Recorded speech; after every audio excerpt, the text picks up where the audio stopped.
ফজরের নামাজের মিনিমাম আধা ঘন্টা আগে আমাদেরকে ওঠার অভ্যাস করতে হবে। এই যে ঘুমটা ভাঙলো, ভাঙার সাথে সাথে কি করব? ভাঙার সাথে সাথে আল্লাহ শুকরিয়া, আলহামদুলিল্লাহিল্লাযী আহিয়ানা বা'দা মা আমাতানা ওয়া ইলাইহিন নুশুর। বাস, এই যে ইবাদত হয়ে গেল। এবার আপনি আরেকটা দোয়া পড়বেন, শিখে নেন। আপনি পড়বেন লা ইলাহা ইল্লাল্লাহ ওয়াহদাহু লা শারীকা লাহু লাহুল মুলকু ওয়া লাহুল হামদ ওয়া হুয়া আলা কুল্লি শাইইন কাদির সুবহানাল্লাহ আলহামদুলিল্লাহ ওয়া লা ইলাহা ইল্লাল্লাহ ওয়াল্লাহু আকবার লা হাওলা ওয়া লা কুওয়াতা ইল্লা বিল্লাহ আল্লাহুম্মা ইগফিরলি। এটা পড়ার পরে হাত তুলে দোয়া করেন, যা দোয়া করবেন তাই পাবেন ইনশাআল্লাহ। এটা জানতেন? জানতেন না?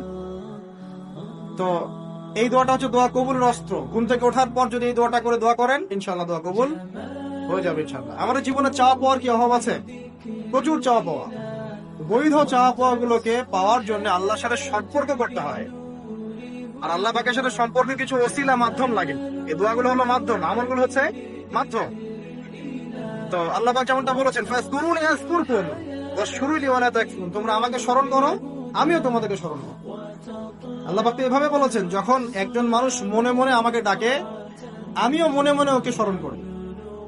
মনে করেন আপনি মনে মনে আল্লাহকে বলছেন, আল্লাহ আমি অসুস্থ, আমাকে শেফা দাও, বা আমার রিজিকের টেনশন আছে, আমার রিজিকের টেনশন দূর করে দাও, আল্লাহ আমাকে হেফাজত করো, আল্লাহ আমাকে দিনের জ্ঞান দাও, তোমার আনুগত্য করার তৌফিক দাও। এই যে মনে মনে আপনি আল্লাহকে ডাকছেন, নিঃসন্দেহে ওই মুহূর্তে আল্লাহ পাক আপনাকে স্মরণ করছেন।